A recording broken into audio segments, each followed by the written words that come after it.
welcome to With News. I am your host, Amit Roy. Today I want to tell you about religious freedom, and how religious freedoms are being challenged and compromised in India, and how religious freedom is trampled in China. See, first, before that, I want to tell you, please subscribe my channel and like me. I want to start with China. It's an open secret how China treats its religious freedom. We have seen in Falun Gong, Tibetan Buddhism, and Uyghurs. I want to specify little bit on Tibetans and Uyghurs.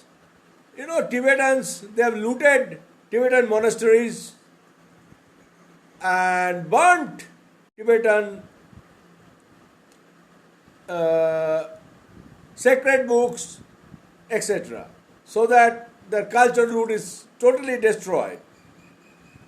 And this is called cultural genocide, because Tibetan culture is very much linked with monasteries. And China doesn't like Dalai Lama and other religious figures. They have tricked Panchen Lama with a Chinese prostitute and blackmailed him. We all know that. How to destroy Tibetan Buddhism, they have tried so many times and tried to kill Dalai Lama. Here comes Uyghurs. Chinese do not like Muslims. Communists do not like Muslims. They cannot grow beard like me. Or they cannot keep their name Muhammad, etc. And not only that, entire population is being re-educated. Chinese are raping Uyghur women in Xinjiang every day, killing a lot of people, maiming them. This is a China's case. In many ways, and they are using slave laborers. Not only that, they are putting them in prison. They are using slave laborers. Many times, they sell their body organs to the international market without their consent. This is something cruel, dirty, communist style operation. Regimented and dictatorial. This kind of totalitarian mindset, you always do that. Similar things is happening in India for a few years. Unfortunately, not in that scale, but in different scale, in different methods. You know, in the Hindu nationalist, right wing, BJP has tried anti-Muslim crusade for a very long time. Though they'll say, no, we have not done that. But they are doing it. First they did it with the Babri Mosque. They tried to demolish it. They took it to the court, and a controversial decision came in favor of those people who wanted a Ram Mandir, a Ram temple. A lot of people have a doubt that India was very fair in its judicial system. Nehruji did that, but I know it's being challenged.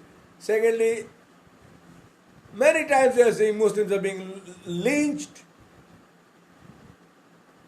because they eat beef. I eat beef for 25 years. Why? I liked it, I eat pork also. And I am not a religious person, frankly speaking. For me, God is not so important, money is important. I am an American, I love money. I don't care who is God, who is not God. It's my feelings, I don't care. But I'm not an atheist, by the way. Anyway, in BJP's case, BJP is trying to polarize Indian society in the line of Hindu and Muslim. Because BJP's ancestors were British created, like RSAs and Hindu gangs. These are British creation, because they knew if they want to have Muslim homeland of Jinnah, two-nation theory successful, they'll need a Hindu gang. And these are the people those who gave birth to BJP and BJP culture. So they always go for the fault lines, and they always try to exploit Hindu-Muslim kind of. And if they also go for against Christians, they don't like Christians, and they have started talking about conversion, etc., etc. Those are enshrined in Indian Constitution, that religious freedom, individual freedom must be respected, but they are not doing that. Incidentally, a few days ago, BJP spokesperson Ñupur Sharma has abused Islamic prophet Muhammad Sahib with a very dirty words. There is no need. Why they will do that? But I must say, it is not like China foolish. It is foolish, of course, there is no doubt, but it's very crafted, They try to provoke Muslims by telling this kind of thing, Shakshi Maharaj and all. They try to provoke Muslims. Not only strike fear into their mind. Muslims are very nice people. They might not be religious at all. There's nothing called Muslims, in a way. There will be different culture, different tribal culture, different regional culture, subculture, rich and poor, etc. So nobody can say perfect Muslim culture, perfect Muslim ethos. There is nothing like that. Muslims are very nice people.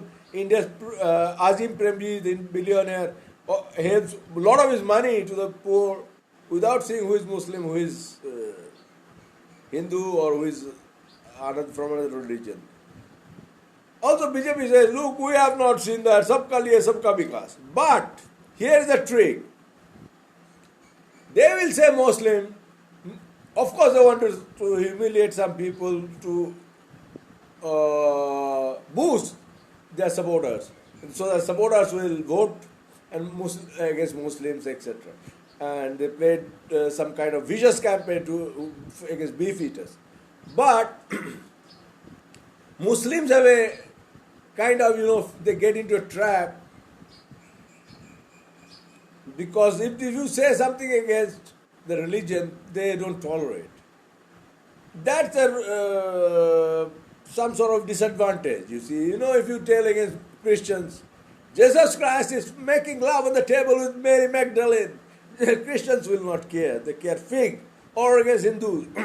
If you tell them Lord Krishna is making love in the balcony with Radha publicly, people will not care. Because in Hinduism, in temples you can see a love-making couple, erotic kind of things. So that's an advantage. But Muslims are very nice, and they are some kind of emotional people in that sense. They will definitely react if you tell against their religious. They should not do that. This is a trap. This is a trap.